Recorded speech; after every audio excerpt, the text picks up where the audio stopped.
It's Sunday night at 9 o'clock Eastern, and the Tennessee Football Volunteers have an ambipedal punter, dadgummit.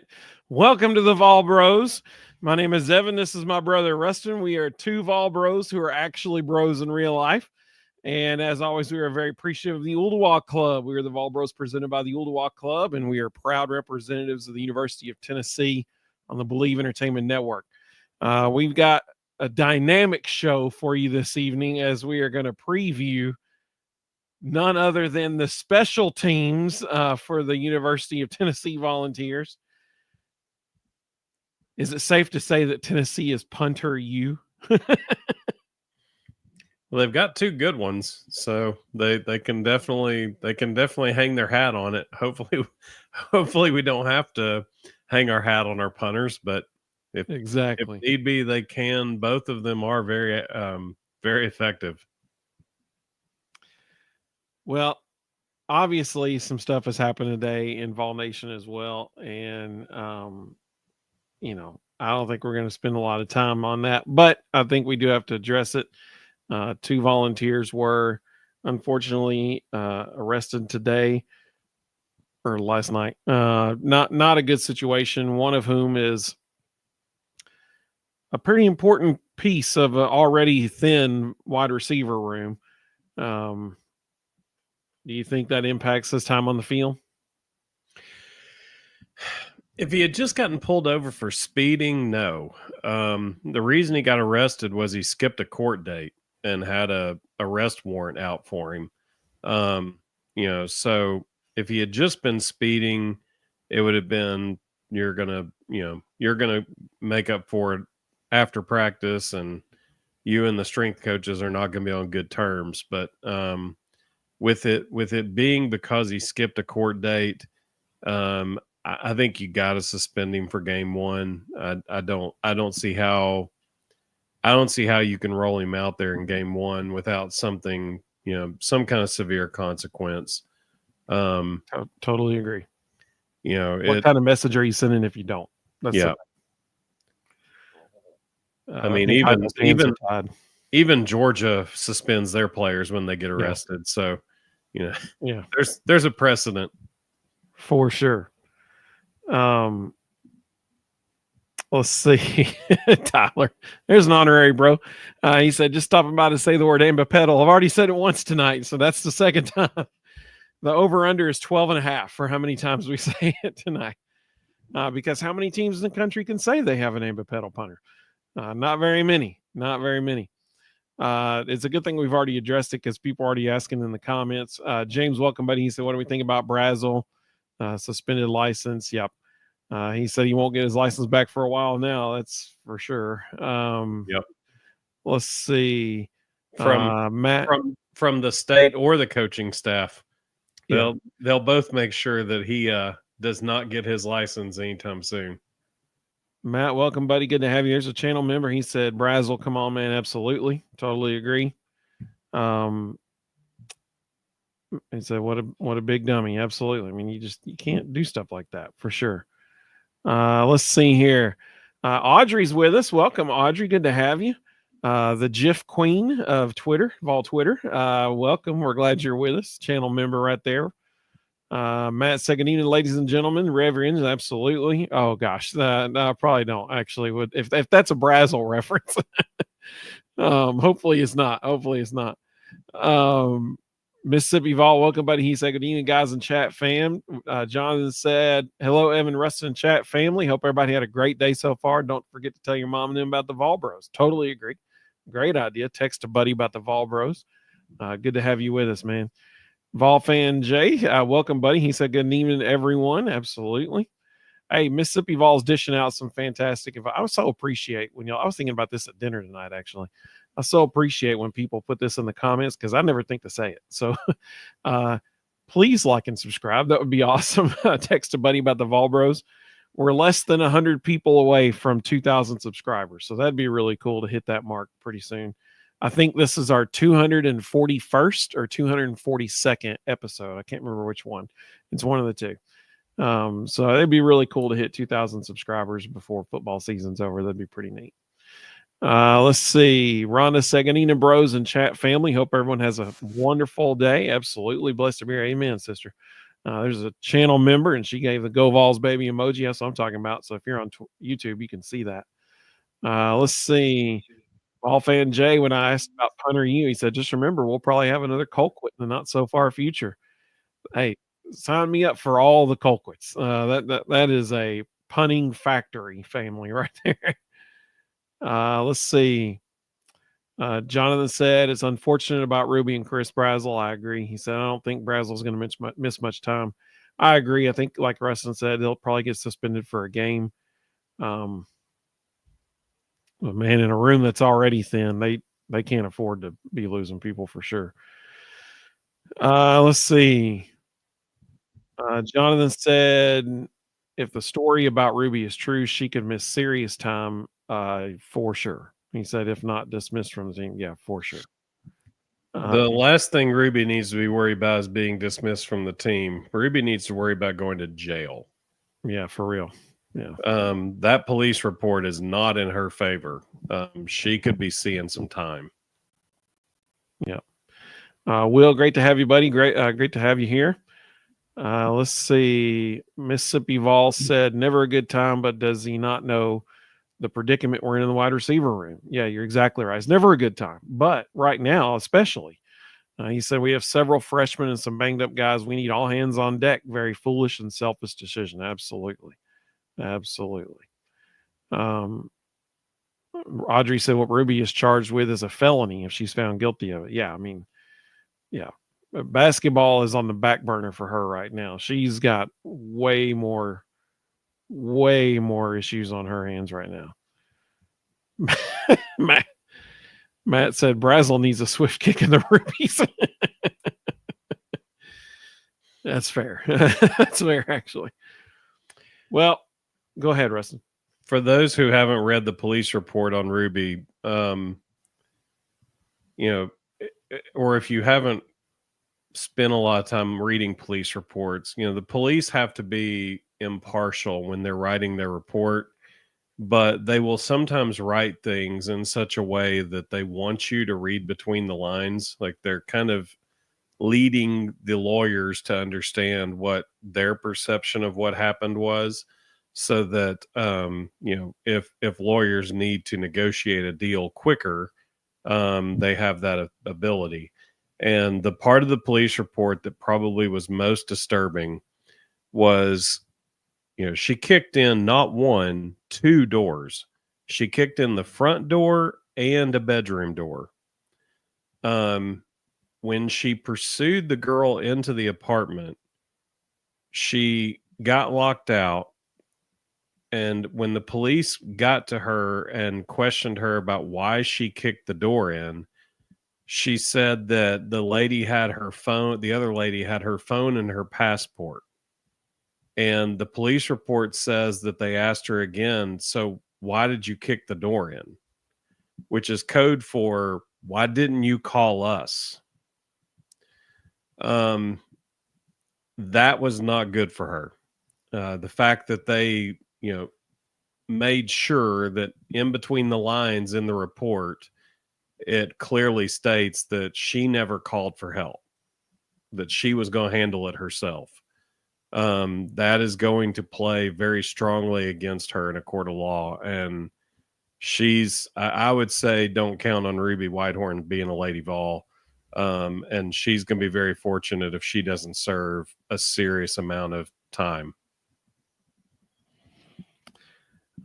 Decisions have consequences, and she's learning that the hard way right now, for sure. I Bleed Orange is here with us. Welcome, buddy. Good to have you. Elijah, there's channel member. He's here with us. A Watch Party fan member. Appreciate you. Matt, yeah, that's exactly right. That's the best. That's the best way to say it, buddy. Wow, absolutely. Not a wise decision for sure. Well, as everyone knows, we have been in our position preview series, and we're wrapping it up tonight. We've gone through the entire team except the special teams, baby. Now, obviously, Mike Eckler is gone. He's no longer the special teams coach. But a lot of the same faces that we saw on the field last year will be on the field this year, including the ambipedal punter, Jackson Ross from down under. And that was my best attempt at an Australian accent. It was Yeah, not good. And then let's see. On kickoffs, I'm assuming Josh Turbeville will be handling kickoffs again this year. Yeah. I mean, my goodness, how can you not put him back there whenever he's punting the ball, or not punting the ball, kicking the ball through almost the uprights, every kickoff. Max Gilbert certainly going to be the kicker, place kicker, running out to kick extra points and field goals. I would be shocked if Boo Carter is not returning punts. I think you'll also see him on kick return, maybe some other folks on kick return. Probably Boo Carter. And Ruston, who do you think is going to be the long snapper? That would be one Bennett Brady. Yeah, that's the guy. Hopefully you have his picture queued up. I was about to say, you want me to show his photo again? I got it right. Everyone needs to see Bennett Brady. He is the best. There should be signs. If Tennessee gets to host game day this year, there should be Bennett Brady or headshot signs in the crowd. He looks 9 years old. And he looks like he just rolled out of bed because mom made him get up. And they were like, "Dadgummit, we told you have to come to media day and get this headshot." He's like, "But I don't want to." Yeah. This is hands down my favorite player on the entire roster. Some of the comments that came through said, Elijah said, "My goat, Bennett Brady." He said, "I love that guy." Jonathan said, "The 12-year-old long snapper." Yeah. Elijah 12 said might be generous. Hey, this is actually a really good point. Elijah said he looks like a super young Joe Burrow. He really does. That's a good point. Yeah. That is, Matt said, "Brady, my boy," literally. That's what Joe Burrow looked like when he was 8. Oh, man, that's pretty good. Matt said, "If Okoye isn't blocking punts, I'll be surprised." I mean, that's a way for him to get on the field, no doubt, for sure. He said, "What kicks?" My favorite part about that picture, they show up to the media day and do headshots and all that. Like, they know that's happening. And even knowing that's happening, he's like, "I'm not fixing my hair. Forget it." Yeah. I mean, it's going like 3 different directions. Yeah. You got me out of bed for this. I'm just showing up as is. Yeah. Brennan said, "Hey guys, welcome." Brennan, good to have you, buddy. He said, "Not a great day today." Agreed. He said, "But still, go Vols, baby." And he said, "Good old Bennett hiding that metal mouth." Mississippi Vols said, "Bennett." Yeah, I mean, his hair is going like all different directions. So what do you think about our special teams this season, Ruston? Which, let's be honest, under Josh Heupel, and I have to include under Mike Eckler in that, special teams have been fantastic. Yeah, at Tennessee. So what do you expect this season? It'll be more of the same. They'll be very good. We might have the best kicker room in the entire country with Ross, Turbeville, and Gilbert. People forget Turbeville could be the starting punter for maybe every other school in the SEC. He's a really good punter, and because of Jackson Ross, he has to be a backup, but that's why he's the kickoff specialist, because they had to find somewhere for him to fit in. But we'll be excellent there. I'm curious to see what they do on kickoff return, because last year it was Deshaun Bishop and Peyton Lewis. Peyton Lewis would make sense again this year because he's not the starting tailback, but I don't see them putting Deshaun Bishop back there if he's the starter. So that could be Boo. That could be Dwayne Morris. They've got some options there. Punt return is going to be Boo because the backup was Jermod, and they're not going to put him back there right now. So Boo's going to have every punt return. So got some dynamic guys. They can go make some things happen. Absolutely. Matt said Turbeville could kick a 70-yarder. I mean, maybe. Dude can flat and nail the ball, man. how nice is it knowing that every time they run the kickoff team out there, it will be a touchback. Like if they want Turbeville to kick it through the end zone, he can and will do it. Like that is a really tremendous asset for Tennessee football and Vol fans to know that when we send the dudes out there, we ain't got to worry about them running back a kickoff because they ain't gonna have a chance. Yeah, Matt said just put them on 25 and call it a day for sure. That's what they're doing every time. Rhonda said, I would think this group is needed to be over the top this year for sure. Absolutely. They gotta be steady, right? Like no, Bennett can't have any bad snaps, stuff like that. It has to be steady. Jonathan said, is this year we see a Jackson Ross fake punt? And if it happens, when do you think it is? I doubt it because our new special teams coach is a former long snapper. They're not overly creative people. So I don't know. Bennett's catching strays all night on our show tonight. Yeah. So that's a great question, Jonathan. I was actually thinking about that yesterday afternoon. Sitting here wondering, is this going to be the season? Because I mean, my goodness, we got more Jackson Ross can throw the ball hype 2 seasons ago than we've had for any other player, not a quarterback ever. And we've never seen it happen.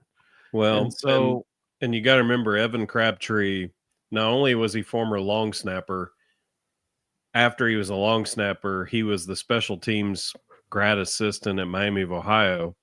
And then Mike Eckler hired him, and he's spent every waking moment since under Mike Eckler. So if Eck didn't call a fake punt in the entire time he was here, I highly doubt his protege will either. And to add to that, ultimately Heupel has to okay that decision, and he's still there. So I mean, like, will we see it? Maybe. I'd like to, honestly. And I was thinking about when would we see it. I do not think he will ever do it in an SEC game. I just don't think he'll do that. I think that if we see it, it might be like UAB this year. That'd be the week after Georgia and the week before Mississippi State. The only reason I think that is because, it gives everybody something to think about for the rest of the season. So either ETSU before the Georgia game or UAB before the Mississippi State game. One of those 2 games, we might see it happen. But I just don't think they're going to do it during an SEC game. So I'm glad you asked that because I was literally thinking about that exact thing just yesterday, actually. Let's see here. Some of the other comments coming through. I bleed orange. I see your comment there. I'm going to get to that here in just a second. Matt said, I don't need crazy plays on punts. I just need good punts. Yeah, for sure. No doubt about it. And we're going to get that with Jackson Ross.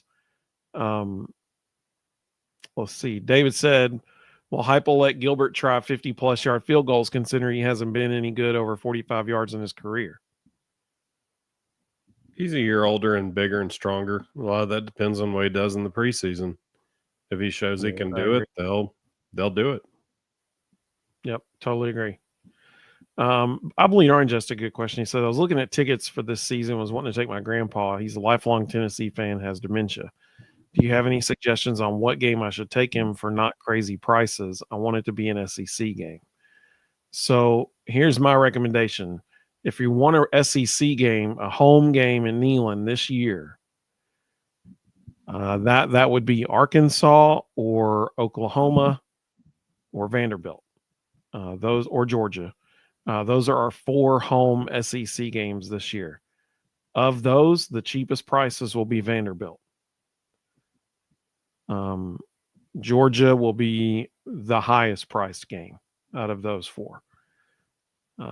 I would say Oklahoma would probably be second, and then Arkansas would be third, and then Vanderbilt would be the cheapest tickets. So that would be my recommendation if that's what you're looking for. And shout out to you, buddy, for taking your grandpa. That's awesome. Who has dementia? That's amazing. Thank you for doing that. Let's see. Yeah, David agreed. He said Vandy is what he would guess would be the best bet there. Bobby, welcome, buddy. Good to have you. Bobby was driving through our neck of the woods. I think it was yesterday or the day before. He said, bros, did we learn anything from the scrimmage? Hearing some quarterback grumblings. That's a great question, Bobby, and I'm glad you asked that because that is exactly what we were going to talk about after this. Tennessee did have their first scrimmage in Neyland yesterday. I think the most important thing coming out of that scrimmage, now listen, I say this, but we all understand if someone had gotten injured, there would be nothing said about it. Like we all know that, as evidenced by Dante Thornton Jr. Limping off the field last season, and they said he has an upper body injury. Apparently, we limp with our arms now. So here's the thing. I'm assuming, and we all know what assuming does, but I'm assuming that since there was no talk of injuries or that kind of thing after the scrimmage game, that nobody got injured. And I'll be honest, quite frankly, that's the most important thing right now. We cannot afford injuries, especially at linebacker and wide receiver. Cannot afford injuries at those two positions. So that would be the most important thing that came out of that practice, in my opinion. Josh Heupel did have decent amount of praise for Edwin Spillman in his press conference after it. He said that Edwin made 2 plays behind the line of scrimmage. He said he's getting after it. So I think that's good news. I think that's good news for Tennessee fans. Ruston, what would your answer be to that question? The defense should always win scrimmage 1. If the defense doesn't win your first scrimmage, your defense isn't any good.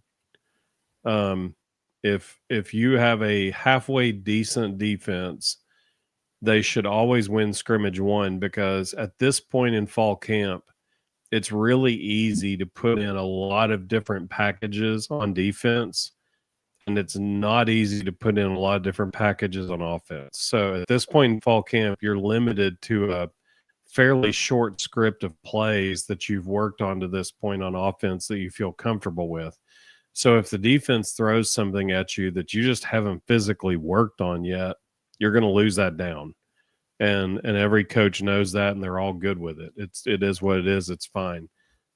Scrimmage 2 should either be equal or won by the offense, because typically by scrimmage 2, you have more things installed. So, if our defense hadn't dominated scrimmage 1, that would have been cause for concern. If our offense had moved the ball all over them and they came in and said, hey, our offense looked great, our defense got torched, that would be something everybody should be drastically concerned about. But for the defense to win scrimmage 1, that's the way it should be. Matt said he just got non-nosebleed tickets to the Arkansas game for $135 ticket. It's actually pretty good for $315. $315. Whoa, I misread that, huh? That's very different. I was about to say that's actually not bad for an SEC game, but $315 that's stout. But for non-nosebleed tickets, that's actually probably pretty good, because some of those I'm sure were $500 to $700, especially down behind Tennessee sideline. So that's not bad, really, for considering supply and demand. And he said it's in the shade too, which actually is the most important thing. So that's well done. Brennan said he would vote Vandy as far as what game to take the grandfather to. He said, as much smack as Pavi has been talking, he thinks it'll be a win. I think it'll be a good game with Vols winning. I'm legitimately concerned for Pavia's health and safety that game. If he even makes it. Yeah. That game's so late in the season, he may not even be playing by then. David said rumors were that none of the quarterbacks scored a touchdown. Well, that wouldn't be good, would it? You hope at least score one. Honestly, so I don't know if this is a good thing or a bad thing. I kind of think it's a bad thing. The only offensive highlight, like, they could put together plays. Like they released a video of, 1 to 1.5 second long clips of different plays, and almost every quarterback was in the video taking a snap and releasing the ball. You don't see where it went or anything like that. But I could be wrong, but the only full play that I saw that Tennessee football tweeted out as like a highlight was the true freshman running back from Buford, Georgia, busting one outside and getting up the sideline a little bit. Put a nice move on some dudes in the middle of the field to bounce it outside. Great vision on it. But that's the only full offensive play like clip that they tweeted out. Well, I mean, that's not good. The only guy that did anything was a true freshman running back. Like that's not a good sign. I Bleed Orange said, I don't know why Pavia said all that he said. Like Vandy could win a national championship, stuff like that. He said, I started laughing. Well, yeah, you and everybody else, buddy. That's exactly right. Heupel praised Star Thomas and said he had a really good day. Yep. Interesting about that. I think he mentioned Star Thomas in talks about kick returns. I could see that. That would be very interesting. You'd have a veteran dude back there knowing when to bring it out and when to not bring it out. That'd be good. Matt said Max Gilbert's my guy, going to be the leading scorer this year. I mean, I think I would agree with that. I think that is a very, very safe prediction. I agree. Yes. Keg, welcome, buddy. He said, "Go Big Orange, running late. Hey, we appreciate you being here." Mike Madden, great to have you with us. He's apparently a Georgia fan. Thanks for making YouTube think that our show's good by watching it. So I appreciate that. Let's see. Sam had a great question. We'll come back to that here in just a second. Let's see. John said Joey scored a pick 6. I hope that's not true, but it wouldn't shock me. But John, channel member, we appreciate you, buddy. I Bleed Orange said, are you guys extremely concerned about Joe? I'm not extremely concerned. I'm just concerned. The reason I'm not extremely concerned is because I think Jake Merklinger can do a fine job. You go ahead. I'm gonna have to see some film to be a believer. I don't like his video. I don't like a lot of things I've seen. I've said this ad nauseum, so I'm not going to go into it again. But the guy who manages the game and turns the ball over the least is the guy who's going to win the job. And it may not be until week 3 or week 4 before we know which one that is. But I'm out on Joey Aguilar at this point. Like he's going to have to prove to me that the videos I've seen are not who he is now. Hype had some good words for McIntyre after the scrimmage as well. David said rumors were Star Thomas surprised and Colton Hood was a steal like Jermod was. They were praising Colton during the week. He didn't participate in the scrimmage. Chris Brazel, Braylon Staley, Jermod, and Colton Hood all sat out the scrimmage. They didn't participate. But every single thing that has been said about Colton Hood so far, at least publicly, you're right, has all been very positive, which is great news. It's great news. Well, I mean, I said it the other night when we broke down the DBs. The guy that they should be most impressed with always is Colton Hood because he's the only guy on the entire roster that spent an entire season covering Travis Hunter. When you show up to practice every day and your guy you have to cover is Travis Hunter, there's nobody on Tennessee's schedule that makes Colton Hood concerned. He'll never see another dude like that ever again in his life. So, he can take on anybody. Matt may have the best comment of the night. He said Max Gilbert might even look older than his long snapper this year. That's good. Let's see. He said Rustin's extremely concerned. It's not good. Yeah, like I said, I mean, I'm concerned about it, but I'm not extremely concerned because I don't even think he's the starter. I mean, I think Jake Merklinger is going to end up being the starter. So if he were our only option, then I would also be extremely concerned. But he's not our only option. Yeah, David said he was referring to the camp week, not the scrimmage itself. Audrey said what we need to be concerned about is our receivers for sure. For sure. Mark Nagy had a great tweet. He's like, congratulations. You have been called up to be a wide receiver at the University of Tennessee. Yes, you. Elijah said Colton is a very good cornerback. Absolutely. Matt said Hood is working. Absolutely. Audrey said George McIntyre needs to eat some biscuits and gravy or a sandwich or something. He needs to put on some weight fast. Absolutely, he does. What's crazy is he said the other day he's gained 12 pounds. And it's like, where? Yeah. Yeah. Tony, welcome, buddy. Good to have you. He said, word is Merck didn't have a good scrimmage. Aguilar's better. GMAC is the most talented. Well, they got to figure out which one of them is going to be out there taking snaps number one against Syracuse. That's for sure. Mina Lackey's here. Good to have you, Mina Lackey. Let's see. I believe Orange said, wasn't Jake highly recruited out of high school? Yes, he was. 4-star recruit. Will said, Evan and Ruston never followed Chattanooga Mocs basketball in the 90s. We were at almost every single home game that Tennessee played or UTC played in the 1990s. Go ahead. He asked if Dries Harper rings a bell. Yeah, I guarded him in high school. Yep. So Rustin and I were very fortunate. Our family purchased season tickets to UTC football and basketball games. I mean, literally as far back as I can remember. I can remember sitting at Chamberlain Field on the campus of UTC watching Terrell Owens play football under a blanket that I still have to this day. It has UTC on it.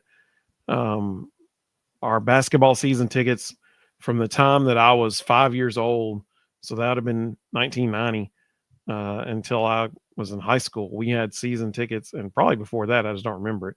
But we had season tickets every single year. And so I vividly remember the March Madness Sweet 16 run with Johnny Taylor, Brandon Bourne. We grew up, Russ and I both grew up going to UTC basketball camps in the summer.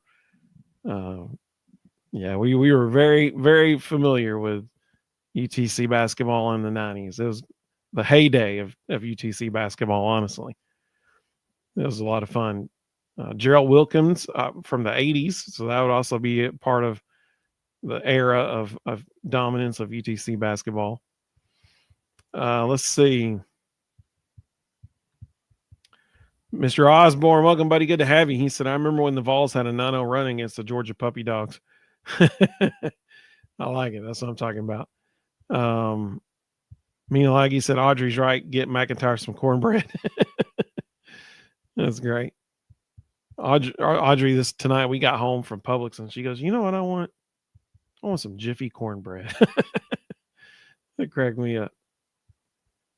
Brennan said, on another note, Cal and I, that's his son, went to a small car show in East Ridge yesterday and had 2 people ask me where I got my hat. Hey, that's what I'm talking about. He said the car show also had a toy collection show, got a free Hot Wheel because of the Go Big Orange hat. That's what I'm talking about. That's fantastic. That is awesome. I love it. Thank you, Brennan. I appreciate that. That is awesome. So cool. Matt said, I'm still on the Joey Aguilar boat, but it's a shaky boat now.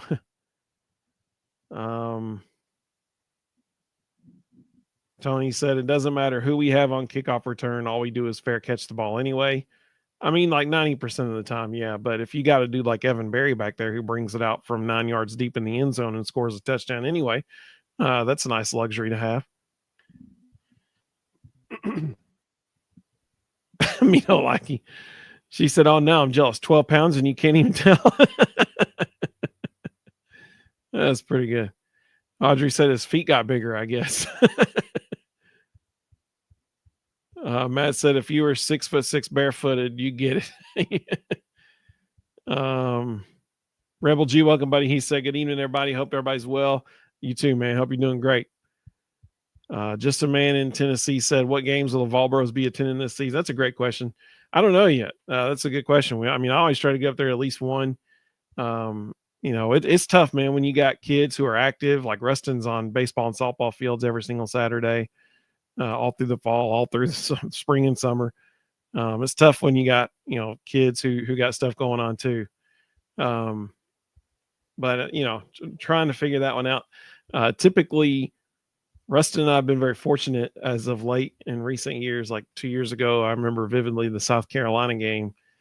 We found out that week that we got offered tickets by a good friend of ours, Randy, and Randy was there with us. And it's a cool situation. People know that we like going to Tennessee games, and so whenever they get close to the day of, and they don't have any, they have open tickets, they sometimes call us and be like, hey, y'all want to go? And we gladly accept. I don't know yet. That's TBD, or as Michael Scott said, TDB. We're waiting to find that one out for sure. The only one I can attend would be Vanderbilt. We've already got our baseball and softball schedule for the fall, and we're playing every single weekend up until November 15th, either one or the other.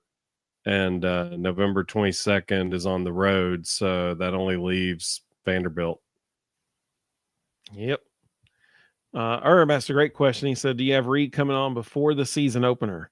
We haven't talked to him yet about it. I've actually got another day in mind for Reed. So our 250th episode, assuming we don't miss one between now and then, our 250th episode would be the Sunday after the ETSU game. That'd be pretty cool for 250 to have Reed come on and join us for that Sunday. And if he did join us, we could talk about the ETSU game and the Syracuse game from the week before, and then look ahead to Georgia that upcoming weekend. So I was thinking about asking Reed if he wanted to come on that weekend just to make something special for 250. I've also got a couple people in mind that I'm thinking about asking to be on the show. Kurt Majit, if you're watching, I got you on my radar, buddy. Also tonight, I saw Sam asked a question earlier about Tennessee basketball. So we're in the Publix, and Chris Dortch comes walks over to the pharmacy and walks out. And we're standing in line at the register, and I looked at Camden and I said, isn't that bizarre? That dude just walked in and walked out. Nobody knew him, that kind of thing. And he is the person in all of the world who writes the most definitive college basketball preseason magazine of anyone else in the world. He's the guy right there. Well, like a lot of people don't know this about Chris, but he's also got every Power 5 school in America's head coach's cell number in his phone. Yeah.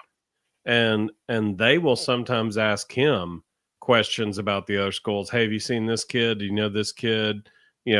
Chris gets called all the time about kids in the transfer portal from coaches who, respect his opinion and know he knows what he's looking at, and will say, hey, have you seen this one? What do you think about him? What do you know about him? He's one of the foremost authorities in the entire country on college basketball, and people wouldn't know him if he walked up next to him on the street. Yep. ESPN announcers, we found this out earlier. Within the last 12 months, ESPN announcers use his it's Blue Ribbon College Basketball. They use his book during games as their research material.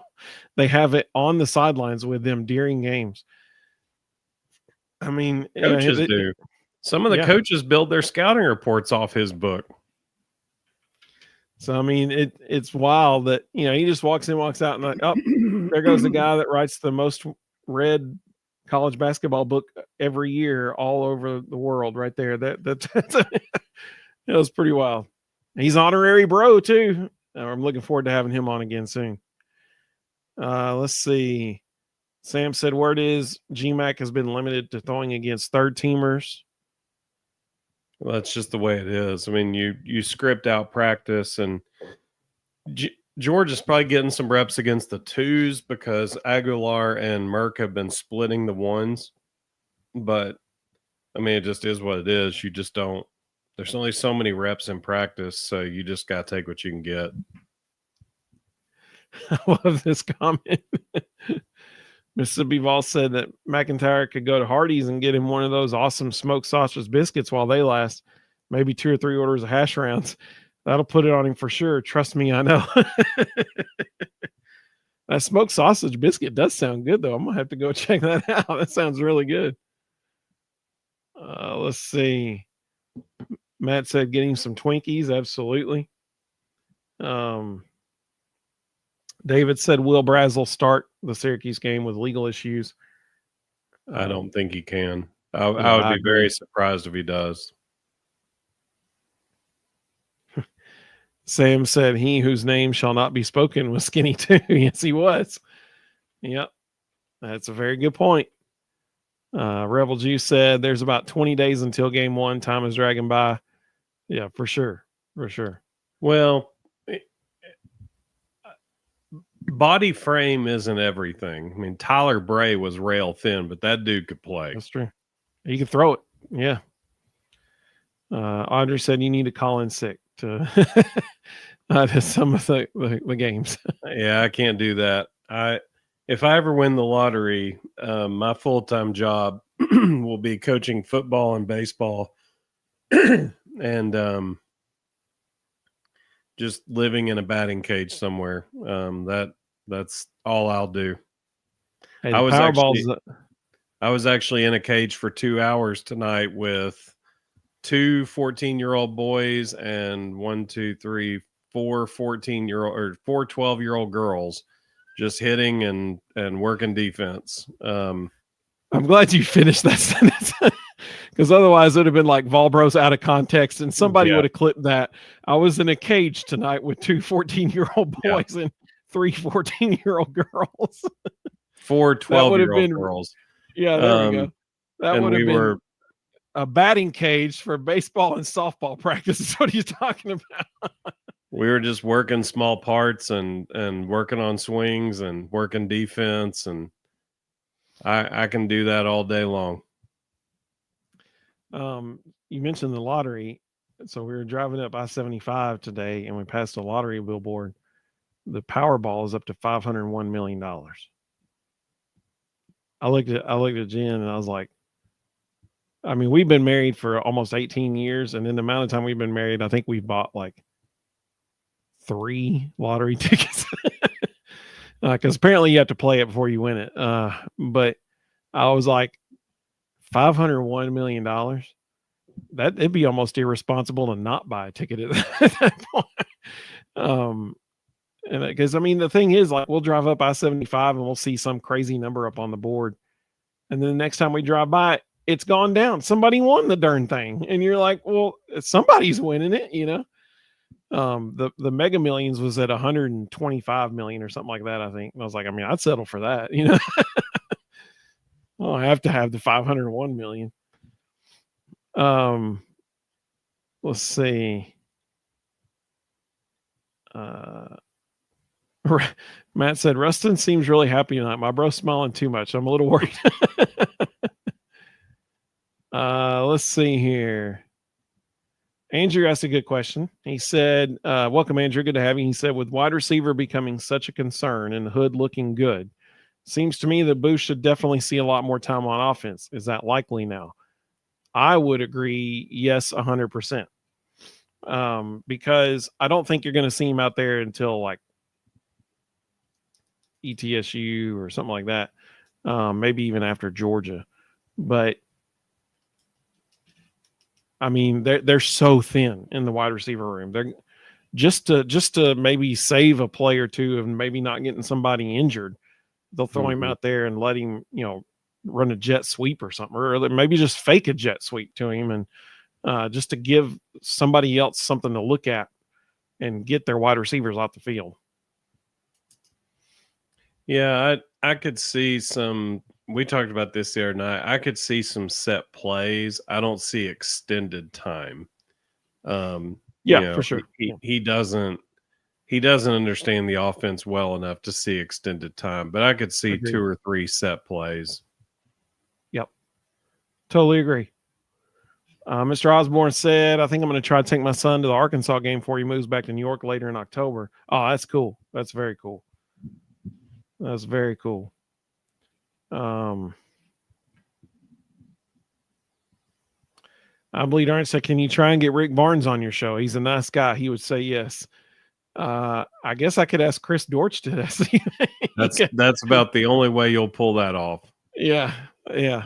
I mean, Chris might have been texting with Rick today for all we know. Like they text each other all the time, apparently.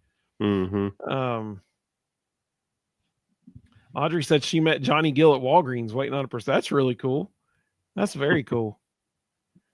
Let's see. Just a Man in Tennessee said, I think I will attend Syracuse, Mississippi State, Arkansas, and Oklahoma.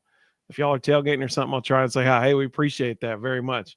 We'd love to see you. Absolutely. Me like he likes the Kurt Majid idea. Absolutely. I do too. I got some specific questions I want to ask him. Let's see. Matt said, what true freshman do you think will impact our special teams? Now, that's a really good question. Dylan Lewis. All right, so you got to explain who Dylan Lewis is because he's a secondary defensive back. Yeah, true freshman DB from Milton High School in North Atlanta. Big time talent, insane athlete. I said this the other night during our DB preview. I was fortunate to get to see most of Dylan's high school career in person.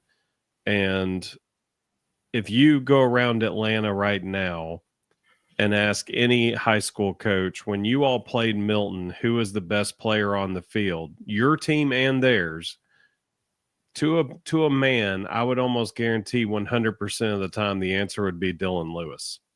And that says a lot because there's an insane amount of talent in Atlanta, especially at the highest classes. And there was an insane amount of talent on Milton's roster. So there's a bunch of guys from Milton playing at Tennessee and Georgia right now.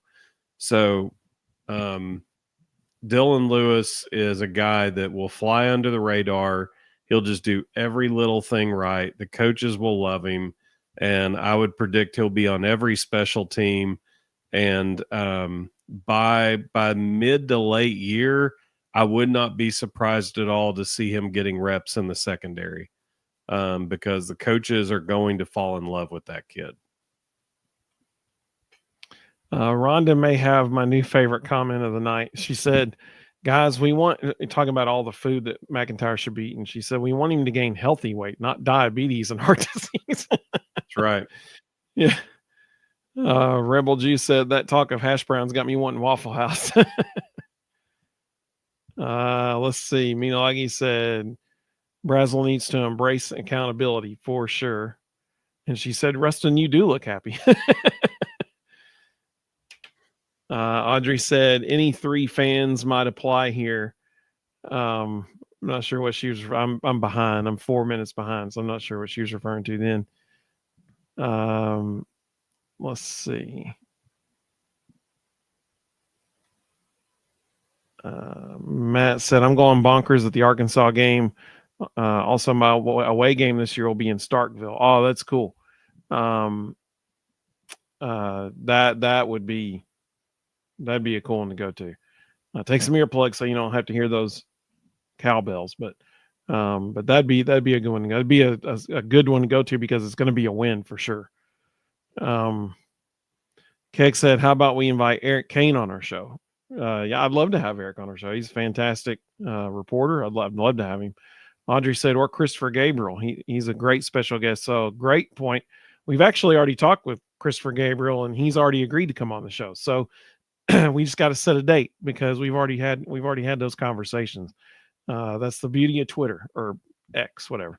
That's a good recommendation, Audrey. And I'm looking forward to having him on the show. We've already talked with him actually, so that'll be a good one. Definitely want him to come on during football season. That would be a fun person to have on the show. Will said, "Hey Evan, can't you get Peyton Manning and Allen Houston on the podcast? Quit slacking." All right, so here's the deal. We are one step closer to having Peyton Manning on the show. We've been asked this before. Ruston said that. Oh, Audrey said that it's for the receivers. Any 3 fans for the receivers. That's what I'm talking about. That's well played. And she said, "Oh, good. I can harass CG and Ruston at the same time." Let's see here. So to answer Will's question, we've been asked, if you could have one person on the show, who would it be? Ruston, his person is Tony Vitello. He wants to have Coach V on the show. I said Peyton Manning. And I said it'll never happen, but I'd love to have Peyton on the show. Now, for anybody who doesn't know, Peyton's son is now going to be playing at Baylor School. He's an 8th grader. He's enrolled at Baylor right here in Chattanooga, Tennessee. My son will be playing defensive back while Marshall Manning is playing quarterback, which will be correct. Interesting. Like next month, I think, actually. Yeah. So if by some chance we happen to show up with a giant poster board that says, "Peyton, will you be on the Volbro show?" That could be a possible in route there. But in all seriousness, I have a path. Here's my plan. Ruston and Eric Ainge know each other very well. Eric came up to us one time. We were at a Josh Mancuso concert, and we were backstage, and Eric was backstage, and Eric walked up to us and, "When do I get to be on the show?" Like that, and asked it. And we said, "Man, you could be on the show anytime you want to be." Like, what are you talking about? And so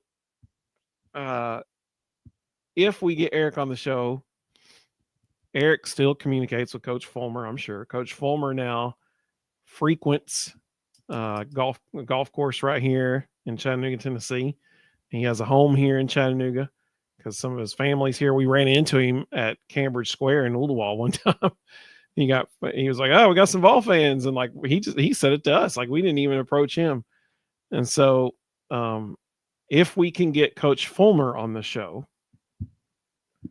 which I think I can entice him with golf at the Ooltewah Club, and we can do a cart cam. If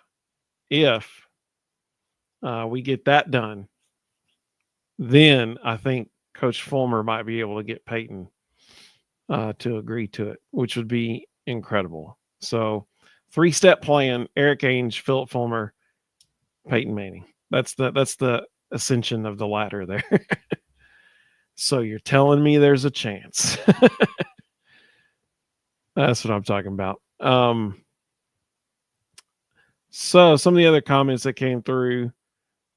Let's see. David said Dylan was rated as a mid 3-star. Why wasn't he rated as a 4 or 5-star? His father actually worked for me, and I can tell you the exact answer why.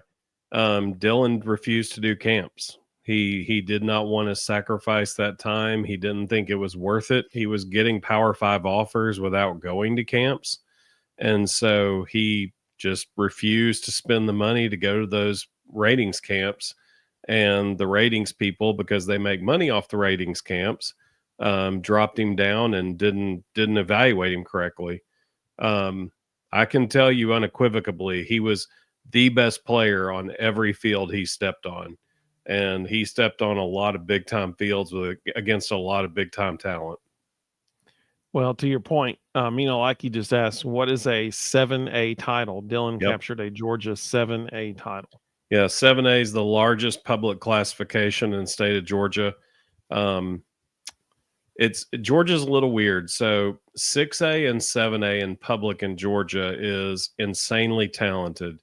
And then all of the private classifications are insanely talented. So it's kind of weird. You could see a 5A region in Georgia have like one kid sign Division I, but single A private in Georgia could have 30 signed Division I. So it's a little odd, but 7A in Georgia might be some of the best. I would say it's probably in the top 10 classifications of high school football in the entire country when it comes to talent. 7A in Georgia is the real deal. I mean, like he said, we need to get Tony Vitale on the show for our mom, because that was the person she wants us to get on the show. Different reasons than Ruston. Mr. Osborne said, I was at the Mississippi State game in 1990 in Starkville, and the Vols won 45-3. We ran the Fumble-Rooski play with Bubba Miller that day, a big offensive lineman, and he scored. It was hot as blazes down there. That's cool. That's cool. Matt said, I know a certain family up in Cleveland that's good family friends with the Mannings. I cannot release any more information, but I'll see what I can do. Hey, I appreciate it, man. We will take anything we can get for sure. Rebel Juice said that unfortunately the nearest Waffle House is 30 minutes away in Dyersburg for him. I'm sorry, man. Brennan said he's still waiting on an Any Three Fans t-shirt. Hey, we can make that happen, actually. I can definitely make that happen. That would be good, especially for basketball season. We need to do that for basketball season. That is something that we can legit make happen. Tony said Coach Tony V or Mike Keith would be the greatest guest y'all could ever have. So we've also thought about Mike Keith. We've definitely thought about that. I don't think I'll be able to get him during football season, but I'm hoping right after football season, maybe I can get him on here and then he's got basketball, but or he's not going to do basketball, is he? Or is he doing basketball? No, I can't remember. Is he doing basketball? Yeah, he is. Okay. Yeah. So it may be a minute. It may be a minute on Mike Keith. Matt said, still waiting on my Go Big Orange hat. So here's what I need you to do, buddy.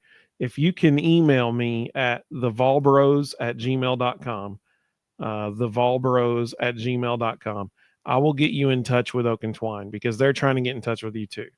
That, like I said, just in case anybody didn't watch our last show, our Go Big Orange hat on our website right now, that hat has become so popular. Not just ours, just that hat in general with Richardson. It's the Richardson 355 performance hat. That is become so popular all across the country that hat is now out of stock with Richardson Athletic. And so they're expecting it back in stock within the next couple months. But so if you're ordering that hat off our website right now, there's some other stuff that Oak and Twine can offer you. So just be aware of that as you're ordering that hat. And I'll Matt, if you can email me at thevolbros@gmail.com, I'll make sure you get in touch with Oak and Twine. We'll get you taken care of, buddy. Let's see. Will said, just tell Peyton you know me. You're definitely in then. Sounds good, man. Oh, Mina Lackey. That's the one I want for sure. She said Coach Cutcliffe. That would be awesome. I don't think he'd do it, but that would be awesome. Eric can pull that off quickly. Yeah.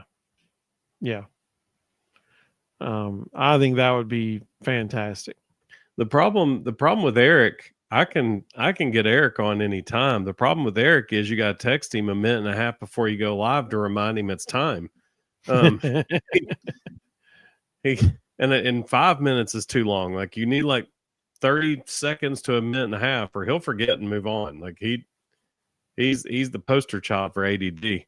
But and he would say that. He has said that on the air multiple times actually. But yeah. David said Dylan Lewis was 68th cornerback on 247, 61st on 3. He should have been top 20 given the talent he played against. Easily. That's the thing. I mean, you're playing against some of the best talent in the country. If you're not at camps playing against other people, then that's all the only sample size people have to see. It's funny because Idris Farouk was his high school teammate, and Idris had in some rankings groups, Idris had better ratings than Dylan. And everybody at Milton was like, Dylan's a way better player than Idris. Like this isn't even close. But Drees went to the camps, so a lot of them ranked him higher. Audrey said, you can definitely get Coach Fulmer, and I can ask my nephew to say something to Peyton. Hey, we appreciate that. Like I said, anything, man, anything. If he keeps hearing our name and seeing my sign at the middle school football game, then maybe. Like you said, I love Coach Fulmer. Absolutely. Rebel G said it'd be awesome if y'all got Hype on the show, man. I'd love to. Apparently, Dylan Sampson just had a nice spin move in their preseason game. Let's see. Jonathan said Dylan Lewis is another reason why the star system needs to go away. Yeah. Mm-hmm. Yeah. Hey, Robert, we appreciate it. There's a channel member right there. We appreciate that. He said, one thing's for sure, Vol Bros is the best podcast. Hey, I appreciate that very much. That means a lot to me. Let's see. Oh, that's cool. Like he said, when he was let go, I fired off an email to him. He took time to respond. So much respect for that, man. That's really cool. Yeah. Really cool. When I was the head of school at a school in Knoxville, we were starting a football program, and Coach Fulmer was a silent partner in our search team. He didn't have to do that. He did it out of the goodness of his heart. We had a UT donor that was one of our search team members, and he just went to Coach Fulmer privately and said, will you help us with this? And I would shoot Coach Fulmer resumes of people we were considering hiring to get his feedback. It was interesting, and he brought several people to the table who ended up being candidates, and actually we ended up hiring one of his former players. But it was amazing how much time he gave us just for the heck of it.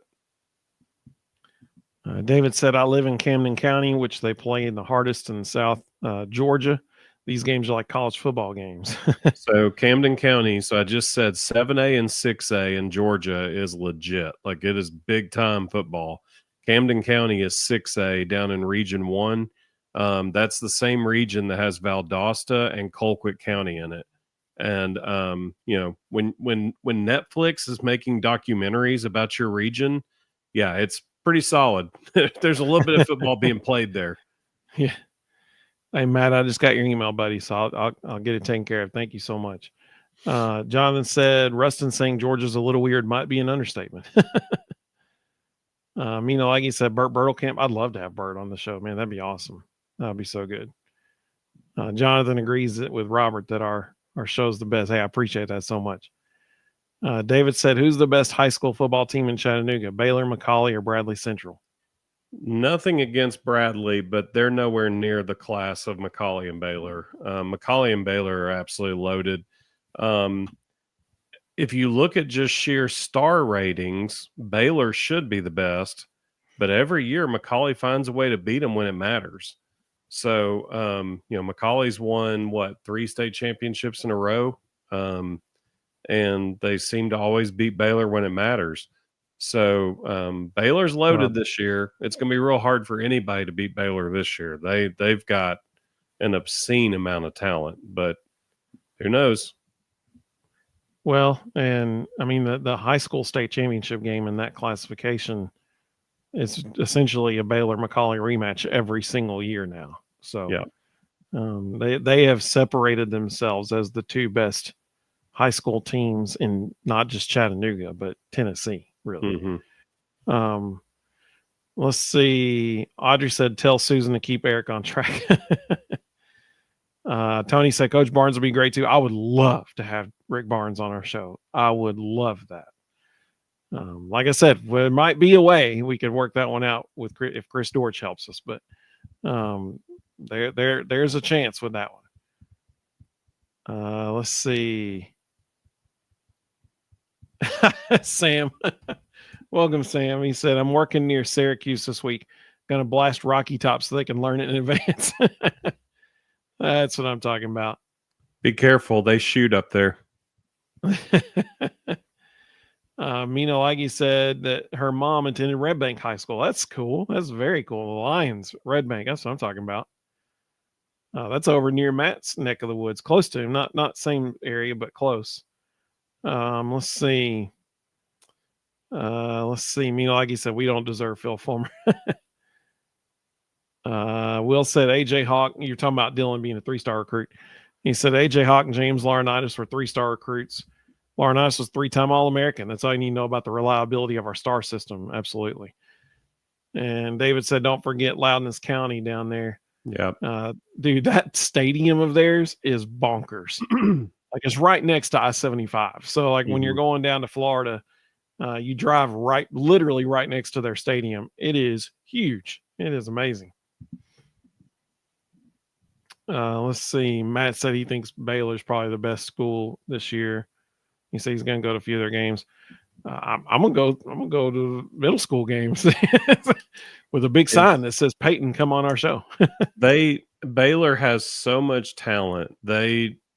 On paper, they should hands down be the best team in the state.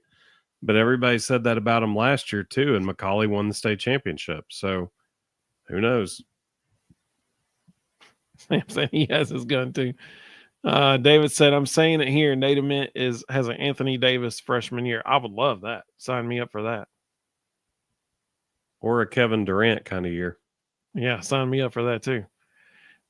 Sam said Baylor has Tennessee commit Gabriel Osinda, 6'8", 350 pounds. Yep. They've got four other guys. They got 4 other guys Tennessee wants. I mean, how many high schools do you know of outside of IMG that have 5 Power 5 recruits on the starting offense? I mean, it's insane. So earlier, 9:23, Sam asked this question, and I put a star on it to come back to it. Because Ruston mentioned this a couple of weeks ago. He said, did you guys hear Coach Barnes say he would rate the team as a 10 out of 10 in preparation of the season? Because he was asked, how you feeling about this team on a scale of 1 to 10? And he said a 10. Ruston, what was your thoughts on that? The rest of the SEC should be absolutely terrified of that. Rick Barnes does not give compliments ever. And for him to do it unsolicited like that question was an open door for him to haw and say, oh, I think we're about 6 right now. We got some things we have to work on. And without hesitation, he said he felt confident that they're a 10. And that is not Rick Barnes. Like that was one, that might be the most surprising thing I've ever heard him say. So that's the rest of the country. I almost wonder, we were supposed to have a preseason scrimmage against Michigan and they canceled. I almost wonder if Michigan caught wind of that. I feel like they're a 10 comment and we're like, oh, wait, we've got a conflict on that day. No, sorry, we can't come after all. It was a little too coincidental. And Audrey said, Barnes saying that is kind of scary for other teams. Absolutely. David said, David George's 2027 5-star running back from Baylor School looks like Ohio State. Lean does probably getting Hyder hurt us with him. Maybe. I think it doesn't help. I think it doesn't hurt us that he's going to have a bunch of teammates coming to Tennessee. So, there's such a thing as peer pressure in a locker room. So, he may get swayed internally, but I mean, it's when you've got every top 10 program in America making offers to you, it's a nice problem to have. Jonathan agreed. He said everyone on Tennessee's schedule should be terrified by that comment. He said the Duke preseason game should be interesting. Oh yeah, that'd be a fun one. Yep. Tony said Coach Barnes, Tony V, and Kim Caldwell don't do coach speak. I love it. Yeah, for sure. And what was even scarier about that comment, Aton Borg wasn't in the country yet. Like, he was saying that about his team without Aton Borg. Borg. For those of us in the South, it looks like Ethan Berg, but apparently that's not how you pronounce it. Yeah. Aton Borg just averaged 11 points a game as a left-handed shooting guard in a pro league, in one of the best pro leagues in Europe. He wasn't there when Rick Barnes said he felt like it was a 10. I mean, So I got better. It's an 11 now. This cracks me up. So Will, a Ohio State fan, said the Michigan Weasels wouldn't put it past him, Ruston. That's pretty good. I like that. That's good. That's a good one. Mina Laggy said, I'm full bore Tennessee Vols, and what Barnes said terrifies me in a good way. That's what I'm talking about. Very cool. Matt said, if Rick said 10, I'm so pumped. Absolutely. Absolutely. Every Tennessee fan should be ecstatic. I mean, that man does not make statements like that. Yeah. I've followed Rick Barnes for a very long time, all the way back to Clemson and Providence, and I've never heard him say anything like that. Yeah. Good time to be a Vols fan. Good time to be a Vols fan. Sam said, I wonder what Chris Dortch would say about Tennessee. That's He why and we're going to have him Barnes on the show. He and Coach Barnes are tight. If Coach Barnes is saying it's a 10, Chris Dortch is going to say, yeah, they're legit. So I wanted to get over to speak to Chris tonight when I saw him at Publix, and I wasn't able to get over to him in time. He was in and out so fast. We were standing there and trapped in the checkout line. Mina Laggy said she's swinging from the chandelier. She's so happy. Will said the Wolverine is part of the Weasel family. You can look that up. I love it. But you know, my plan is late September, early October. I want to have Chris Dortch back on the show. That way, you know, we can hear what he has to say about Tennessee basketball, and because he's going to know more than anybody else does. So I would love to have him back on the show. We can. We also need to. I forgot to tell you. Cole shot me a text the other day and asked when we were going to bring him back this year. So we can get Cole to shoot a video as well, given his Tennessee preview. That'd be awesome. That'd be really good. Sam said Tennessee plus 3,000 for a natty in basketball, free money. Let's see. David said, I think Barnes gets his second Final Four this year. I hope so. I mean, I'm sure. Let's be honest, y'all. I'm sure the amount of years left are winding down. I hope he gets it this year. Matt said, it's good to be a Tennessee Vol. Amen, brother. Absolutely. So, listen, like Andy Bernard said, I wish there was a way to know when you're in the good old days before you're out of them. Well, we're in them. This is it. This is it. Tony said Ron Slay will be an awesome guest. Yeah, I've tried that one. I wasn't able to get him on yet, but I'll keep trying. I Bleed Orange said Barnes over under 3 more years. I'm going to say under because I think it is 3 tops. Possibly. Audrey's exactly right. She said we are in the good old days. Amen. Absolutely. Hey, I appreciate that, Audrey. Thank you. She said she'll ask Ron Slay for us. I appreciate that. To everybody who's listening to the podcast version of this tomorrow or later this week, thank you. Thank you for downloading that audio and listening to it. We appreciate that. To all of you who joined us tonight, that y'all make this fun. Seriously, like we love you all so much. That's what makes this fun, is getting to talk with you guys, interact with you all. We have a lot of exciting plans for the show coming up. Be on the lookout. Less than 10 days. I mean, I'm not talking about the start of the season. That's 20 days. Less than 10 days from now, the college football pick'em challenge will launch because we will have, the AP poll coming out soon. So less than 10 days, the college football pick'em challenge will launch. The winner gets a $50 Alumni Hall gift card. If you are a honorary fan or watch party fan member of our channel, you're already covered. You're in. It's just $5. If you're a supporter member of our channel, you only have to pay $3 to join. But it's just $5. That's it.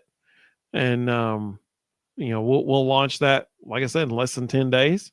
and it's so much fun. Ruston won it last year. I came in second the year before that.